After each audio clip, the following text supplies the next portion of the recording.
আছো সবাই, আমি Rupal and welcome to my new blog. তো আজ হচ্ছে সোমবার আর এখন বাজে প্রায় 8:30টার মতো, আর আমি রেডি ফেডি হয়ে গেছি।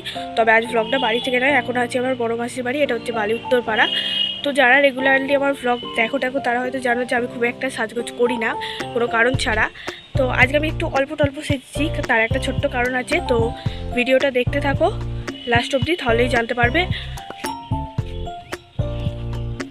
তো তারপর আমরা সবাই মিলে সেজেগুজে বেরিয়েছি আর কি। সবাই মিলে বলতে গিয়েছিলাম হচ্ছে আমার বড় মাসি, আমি আর আমার ছোটদি। হয়ে দেখো সামনে পাগলামি করছে যেটা, ওটা হচ্ছে আমার ছোটদি। যদিও ওকে আমি দিদি বলে ডাকি না, আমি ওকে নাম ধরেই ডাকি। ও আমার থেকে 1 বছরের বড় হলেও আর কি আমাদের মধ্যে তুই তোকারি আর ওই নাম ধরে ডাকাটাই বেশি চলে। তো যাই হোক, বেশি না মানে ওটাই বলি, আমি ওকে স্বর্ণালী বলেই ডাকি, ওর নাম স্বর্ণালী। তো তারপরে ওই দেখো এখানেই ও ছবি তুলতে আরম্ভ করে দিয়েছে। তারপর আমি ওকে বললাম যে ওই ফোনে ছবিটা ভালো আসছে না, তুই এদিকে দেখা, আমি আমার ফোনে কয়েকটা ছবি তুলি। তো তারপর আমরা কিছুক্ষণ দাঁড়িয়ে দাঁড়িয়ে ছবি তুলছিলাম, আর তার মধ্যেই টোটো চলে আসে। আমি বললাম চ, যেখানে যাচ্ছিস গিয়ে তুলবি, আর এখানে দাঁড়িয়ে থাকতে হবে না। তো তারপর আমরা সবাই মিলে টোটোয় উঠে পড়ি, আর রাস্তাঘাটের যা অবস্থা, ঝাঁকুনি খেতে খেতে আমরা স্টেশনেও চলে আসি। তো তারপরে স্টেশনে এসে দেখি তারপর এখানে গেট পড়ে গেছে, সেই জন্য, আর সামনে পুলিশ ছিল, সেই জন্য আমরা আর যাওয়ার কথা ভাবিও নি। নাহলে অনেক দূরে ট্রেন থাকলে তবুও আসা যায়, বাট এখানে পুলিশ থাকে, সেই জন্য সবসময় থাকে না, আজকে হঠাৎ ভুলবশত ছিল, জানি না বাবা। তো তারপরে ট্রেনে চলে এসেছিলো, সেই জন্য আমরা এখানে দাঁড়িয়েছিলাম কখন ট্রেনটা পাস হবে আর আমরা ওদিকে যাব। তারপর ট্রেন চলে যাওয়ার পর আমরা এপিটে চলে আসি, আর জাস্ট আমরা টোটো থেকে রেলের ওপিটে নেমেছিলাম আর এপিটে আসি শুধু। আর এখান থেকে আমাদের এখন অটো ধরতে হবে, রুটে অটো কম থাকে, তো সেই জন্য আমরা দাঁড়িয়েছিলাম যে কখন ফাঁকা অটো আসবে আর আমরা উঠবো। তো তারপর অ্যাট লাস্ট একটা অটো চলেও আসে, কারণ ওখানে অনেক লোকজন থাকে, তো সবাই একসাথে হয় না। তো টোটো ফাঁকা হলে তারপরে, টোটো না সরি অটো। তো তারপর এখানে সোনালি আমাকে দেখাচ্ছিল যে ওর কলেজ এখানে, কিন্তু আমি দেখতে পাইনি অতটা ভিতরেও। আসলে ও প্যারিমোহন কলেজে পড়ে, তো ওই রাস্তাতেই পড়ে, সেই জন্য আর কি দেখাচ্ছিল। তারপর আমরা এখানে বাড়িখালে নেমেছিলাম সিগন্যালের কাজটায় আর কি। তারপর এখানেই দেখি জগদ্ধাত্রী পুজোও হয়েছে, ঠাকুরটা বেশ সুন্দর ছিল ছোটোখাটোর মধ্যে। তারপর আমাদের ঠাকুর দর্শনও হয়ে যায়, আর এখান থেকে আমাদের আর একটা অটো ধরতে হবে। তো ও বাবা এখানে এসে তো দেখি আরও অবস্থা খারাপ, মানে অটোর জন্য রীতিমতো লাইন পড়ে গেছে। এরকম বড় লাইন মনে হয় দুর্গা পুজোতেই পড়ে ঠাকুর দেখার সময়, মানে কি বলবো, অনেক মানুষজন ছিলেন। তো তারপর আমরা এখানে একটা গাড়ির কাছে নিজেদেরকে দেখছিলাম যে কেমন লাগছে আর কি, যেটা আমাদের স্বভাব। তো তারপর আমরা অটোয় উঠে পড়ি, আর আশা করি এতক্ষণে তোমরা বুঝতেই পেরে গেছো যে আমি কোথায় যাচ্ছি, আর অনেকে তো থাম্বনেল দেখেই বুঝতে পেরে গেছে। তো যাই হোক, হ্যাঁ আমি দক্ষিণেশ্বর এসেছিলাম। আসলে আমার বড় মাসির বাড়ি থেকে একদম একটুখানি দক্ষিণেশ্বর, খালি জাস্ট একটা অটো ধরে স্টেশনে আসা, ওখান থেকে 2টো অটো চেঞ্জ করা। আমরা যেখান থেকে লাস্ট অটোটা ধরেছিলাম মানে বালিখাল থেকে, ওখান থেকে হেঁটেও আসা যায়, বেশিক্ষণ না, বাট আমরা হেঁটে আসিনি, তাই নাহলে অনেকেই ওখান থেকে হেঁটেও চলে আসে, বেশিক্ষণ না, 15-20 মিনিটের মতো হয়তো লাগে। তারপর আমরা মেন গেটের কাছে পৌঁছে যাই। আসলে আমরা অনেকটা সকাল সকাল গিয়েছিলাম, তখন অবধি ব্রিজটা খোলেনি, ব্রিজ বন্ধ ছিল, তাই আমরা নিচের রাস্তা দিয়ে হেঁটেই গিয়েছিলাম। আর ঢুকতেই এদিকে প্রথমে ছিল মা ভবতারিণী ফেরিঘাট, আর তারপর ছিল এদিকে মেন গেটটা। আর পাশে অনেক ফ্ল্যাটও আছে, যারা অনেক দূর দূর থেকে আসেন, সেদিনই হয়তো বাড়ি যেতে পারেন না, তারা ওখানে থাকেন। বাট আমাদের তো কি বলবো, বাড়ির পাশেই, আমরা যখন ইচ্ছে যেতে পারি। তো যাই হোক, তারপর আমরা ভিতরে ঢুকি, আর এই মন্দিরটা প্রচুর প্রচুর বড় এরিয়া নিয়ে। আমি প্রথমবার দক্ষিণেশ্বর যাইনি, আমি এর আগেও কয়েকবার গেছি, বাট আমি যতবারই ওখানে যাই না আমার খুব খুব ভালো লাগে।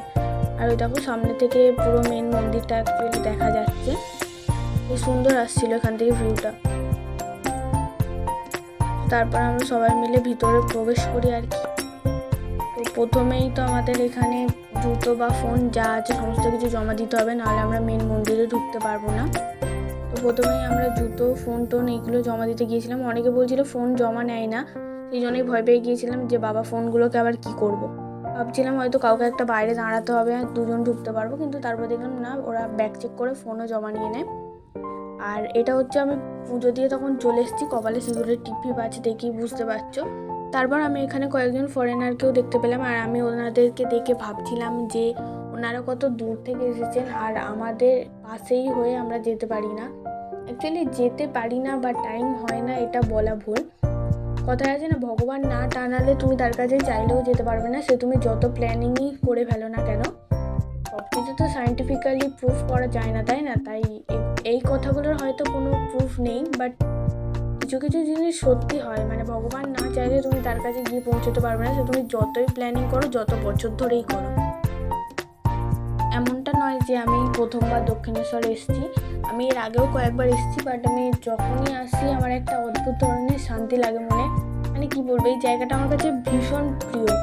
আমি মানে কি বলবো, সময় পেলেই যখন ইচ্ছে যেতে পারি, কিন্তু আমার হয় না, আমি ঘরেতে বসে থাকি বাট আমি যেতে পারি না। ওই যেটা বললাম, হয়তো ভগবান চান না, যখন চান তখন চলে যাই। যেরকম হুট করে প্ল্যানিং হয়েছিল যাওয়ার, হুট করে চলে গেলাম, আবার হয়তো কোনো দিন যাবো। বাট সত্যি কথা বলছি, আমি এতদিন দক্ষিণেশ্বর আসি বা যে কোনো মন্দিরে গেলেও আমি পুজো দিতে গেলে কখনো মানে কিছু মানত করি না বা কিছু চাই না। আমার এমনিই ভালো লাগে মন্দিরে যেতে, গিয়ে পুজো দিতে, বাট ওই কখনো কিছু চাওয়ার জন্যই যে আমি শুধু যাই সেরকম ব্যাপার না। আমাকে যখন ঠাকুরমশাই জিজ্ঞেস করেন যে কার নামে পুজো হবে বা কিছু মানত টানত আছে, আমি বলি না, এমনি নর্মালি পুজো দিয়ে দিন আপনি, এমনি। আমি কখনো কারোর নামও বলি না। তো যাই হোক, তো সেটাই আমার মনে হয়, আমার কিছু চাওয়ার থাকে না কখনো। সত্যি আমার কাছে একটা নর্মাল জীবনযাপন করার জন্য একটা বাড়ি ঘর আছে, আমি চারবেলা ভালো করে খেতে পারি, পড়াশোনা করতে পারি, আমার যেটুকু জীবনে যা দরকার সব কিছুই আছে।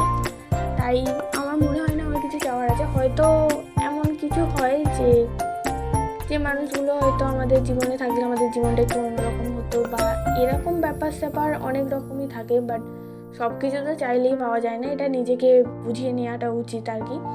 তাই আমি সেরকম কিছুই চাই না, আর আমার চাওয়ার থাকেও না। বাট এবারে গিয়ে আমি হয়তো কিছুর জন্য একটু মানত টানত করে এসছি, এবার আমি সত্যিই গিয়ে ভগবানের কাছে কিছু চেয়েছি। তো আমার যদি আশাটা পূরণ হয়, আমি সেদিন অবশ্যই তোমাদের সাথে শেয়ার করব। কারণ আমার মা আমাকে বলে ভগবানের কাছে কিছু চাইলে যতক্ষণ না সেটা পূরণ হচ্ছে সেটা কাউকে বলতে নেই। তো সেরকমই ব্যাপার, আমার ইচ্ছা যদি কোনোদিন পূরণ হয় তো আমি তোমাদের সাথে অবশ্যই শেয়ার করব। তো তারপর আমরা এদিকে চারিদিকটা ঘুরে নিয়ে আর কি, সব দিক ঘোরা টোরার পরে মেলা টেলা ঘুরে নিয়ে আমরা এদিকে এসেছিলাম একটু ঘাটের দিকে। তবে আমি এখানে বেশি ক্যাপচার করিনি, কারণ এখানে অনেকেই স্নান করছিলেন বাড়ি থেকে এসে বা ড্রেস চেঞ্জ করছিলেন, তো সেই সব ক্লিপসগুলো নেওয়াটা তো উচিত নয়, তাই না? তো সেই জন্য আমি বেশি কিছু ক্লিপস নিইনি এখানে, জাস্ট নর্মালি একটু ঘাটটার দিকে এসেছিলাম, একটু ঘুরে টুরে এখান থেকে বেরিয়ে গেছি। আসলে দক্ষিণেশ্বরে সবই ভালো, বাট একটা জিনিস একটু খারাপ, সেটা হচ্ছে কি যে মানে এখানে কোনো বাথরুম নেই। মানে অনেক মহিলারা আসেন যারা হয়তো এখানে স্নান করে পুজো দেন মায়ের কাছে, বাট তাদের জন্য একটা অ্যাটলিস্ট ড্রেস চেঞ্জ করার জন্য একটা বাথরুমের প্রয়োজন, বাট সেটা এখানে নেই। তো যাই হোক, কী আর বলবো। তবে দক্ষিণেশ্বরের বাইরের এরিয়াটা যেটুকু তোমরা দেখছো, এটা যতটা সুন্দর, ভিতরটা আরও বেশি সুন্দর। যারা গেছো তারা জানো, 12টা শিব মন্দির আছে, একটা বড় কৃষ্ণের মন্দির আছে, মায়ের মেন মন্দিরটা আছে, ভিতরের জায়গাটা ভীষণ সুন্দর। কিন্তু আমি তো তোমাদের সেটা দর্শন করাতে পারবো না, সেটার জন্য তোমাদের নিজেদেরই যেতে হবে। আমরা বেরিয়ে আসছিলাম এখানে, আমরা ওই দিকটা একটু ফটো তুলতে যাবো ভেবেছিলাম, বাট ওখানে প্রচুর হনুমান ছিল, সেই জন্য আমরা যেতে পারিনি। আর আমরা ফিরে আসছিলাম আর দেখলাম কয়েকটা টুরিস্ট বাসও এলো। তো যাই হোক, এখন দেখলাম ব্রিজটা খুলে দিয়েছে, বাট এখন আমাদের আর ব্রিজে উঠে লাভ নেই, আমরা নিচে দিয়েই বেরিয়ে যাবো তাড়াতাড়ি। তো তারপর আমাদের খিদে পেয়ে গিয়েছিল, আমরা ওখানে ঝালমুড়ি কিনে খেয়েছিলাম, বাট আমাদের খুব একটা ভালো লাগেনি। তো সেই জন্যই ভাবলাম একটু খাবার দাবার খাওয়া যাক। তারপর আমরা একটা হোটেলে, আর আমার এই মাথায় ঘোমটা দেওয়াটা দিয়ে আমার ছোট দিয়ে আমাকে পাগল করে দিচ্ছিল যে তোকে পুরো বউ বউ লাগছে, নতুন বউ বউ লাগছে। আসলে ব্যাপারটা হচ্ছে প্রচুর রোদ ছিল, সত্যি কথা বলছি, আমার মাথার যন্ত্রণা শুরু হয়ে গিয়েছিল, আর শরীরটা আমার খারাপ ছিল তখন। তো সেই জন্যই এই অবস্থা। তাছাড়াও আমি শীতে টিতে ক্ষেত্রে খুব একটা চুল টুল বাঁধি না, আর সেই জন্যই আর কি ওর এরকম মনে হয়েছে। তারপরে ওর জ্বালায় আমি খুলেই দিয়েছিলাম, বলছি যা দেবই না। তো তারপরে এসে আমরা এখানে, ওরা ওদিকে চলে গেছে আর সিগন্যালটাও ছেড়ে দিয়েছে, আর আমি ওদিকে যেতে পারিনি। তো সেই জন্য আমি দাঁড়িয়েছিলাম এখানে। আমি চলে যেতে পারতাম, বাট পুলিশ এসে যায় সেই সময়, আর আমি গেলে আমাকে খুব মুখ করতো, সেই জন্যই আমি ওখানে দাঁড়িয়ে গিয়েছিলাম। আর সন্ন্যালে ওদিকে দাঁড়িয়ে দাঁড়িয়ে আমাকে খুব পরামর্শ দিচ্ছিল যে ছুটে পালিয়ে, মানে ও আমাকে মারার প্ল্যান করছিল আর কি।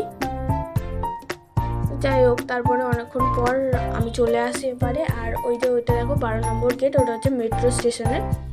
তারপর আমরা মেট্রো স্টেশনের সামনে থেকে অটোয় উঠি, তারপর আর কি একই পথ এবারে ফিরে যাওয়ার পালা। এসছিলাম ঘন্টা দুয়েক আগে, আর এখন আবার ফিরেও যাচ্ছি। পুজো দিলে দেখবে একটা আলাদা রকম মনের ভিতর শান্তি লাগে, সত্যি কথা। মানে পুজো দেওয়ার পর মানে নিজেকে একটু অন্যরকমই লাগে, মনে হয় যেন অনেক দুঃখ কষ্ট থেকে হালকা হওয়া যায়। মায়ের কাছে এসে সব কথা তো সবাইকে বলা যায় না, তাই না? সে যত কাছেরই হোক, বাট ভগবানের কাছে এসে একমাত্র তুমি সব কিছু মনে মনে বলতে পারো, কেউ শুনতেও পাবে না, যার শোনার সেও শুনে নেবে। এরকম একটা ব্যাপার আর কি। তো তারপর আমরা বাড়ি চলে আসি, আর এই দেখো এই হচ্ছে মেন রোড, আর এই হচ্ছে আমার মাসির বাড়ি, পুরো সামনেই একদম। আর এইটা ছিল বিকাল 5টার সময়।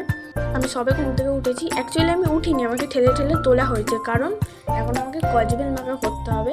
আমার ছোট্টে আমি এলেই কিছু না কিছু জোগাড় করে, নয় বেল নয় আমরা নয় পেঁপে কোথা থেকে পায় ভগবান জানে, সব জোগাড় করে নিয়ে আসে। যদিও এটা আজকে কিনেই নিয়ে এসছে 25 টাকা দিয়ে। একটা কজবেলের দাম নাকি 25 টাকা, তার জন্য মাসির কাছে ভীষণ ঝাড় খেয়েছিল। অ্যাকচুয়ালি খাবে কিন্তু মাখাবে না, মাখাতে আমাকেই হবে, আমি মাখিয়ে দিলেও খাবে।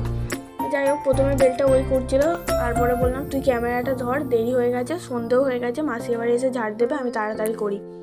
তারপর আমি এখানে সিলে একটু কাঁচা লঙ্কা আর ধনিয়া পাতা নিয়ে বেটে দিলাম ভালো করে, কারণ ওটা যদি গোটা দিই না, ও বলছিল গোটাই দিয়ে দে কারণ অনেক দেরি হয়ে গেছে। আমি বললাম গোটা দিয়ে দিলে ওটা খাবি কী করে, ওটা তো পুরো ছিবলেই হয়ে থাকবে। তারপর ওটা বেটে নিয়ে আসি আমি একটু তাড়াহুড়ো করে, তারপরে নুন লঙ্কা ফঙ্কা চিনি টিনি দিয়ে ভালো করে মাখিয়ে। চিনি অ্যাকচুয়ালি আমি দিই না, ওটা ওর জন্যই দেওয়া, ওই বলছিল চিনিতে চিনিতে চিনিতে, তো সেই জন্যই আমি দিয়েছিলাম আর কি, নাহলে চিনিটা আমি খুব কমই ইউজ করি। আর এইসব চাট ফাটে তো আমি চিনি কোনো দিনই দিই না। তারপরে এক প্যাকেট জলজিরাও দিয়েছিলাম। তারপরে তাড়াহুড়ো করে সব কিছু দিয়ে আমি মাখাচ্ছিলাম। তারপরে হঠাৎ করে আমার মনে পড়লো যে এখানে তো তেলই দেওয়া হয়নি। তারপর আবার কিছুক্ষণ বসে টসে গিয়ে ওখান থেকে তেল দিয়ে শিশিটা নিয়ে আসে, আমি তুই বস আমি যাচ্ছি। তো তারপর আমি একটু এখানে তেঁতুলও দিয়েছিলাম, বাট সেটা আর ক্যাপচার করা হয়নি। তো যাই হোক, তারপরে আমি সব তাড়াহুড়ো করে মাখিয়ে নিই। আর মাসি অলরেডি তখন বাইরে থেকে চলে এসেছিল, আর আমাদের মুখও করছিল যে এই সন্ধ্যেবেলা খাই, কিন্তু কার কথা কে শোনে, আর তো খাওয়া নিয়ে দরকার, সন্ধ্যেই হোক আর মাঝরাতি হোক। তো যাই হোক, তারপরে আমি বেলটা থেকে তুলে নিয়ে এসে চলে আসি, আর এরকমভাবে দেখাচ্ছিলাম আর কি। আর অলরেডি সন্ধ্যে হয়ে গেছে দেখেছো, আর ওকে মাসি মুখ করে, আর তাইও সন্ধ্যে দিতেও চলে যায়। আর এই যে বাইরের মন্দিরটা লাইটিং ফাইটিং চলছে। তো চলো আজকের মতো আমার ভিডিওটা এখানেই সমাপ্ত, দেখা হচ্ছে খুব তাড়াতাড়ি নেক্সট কোনো একটা ভিডিও নিয়ে, ততক্ষণের জন্য টাটা।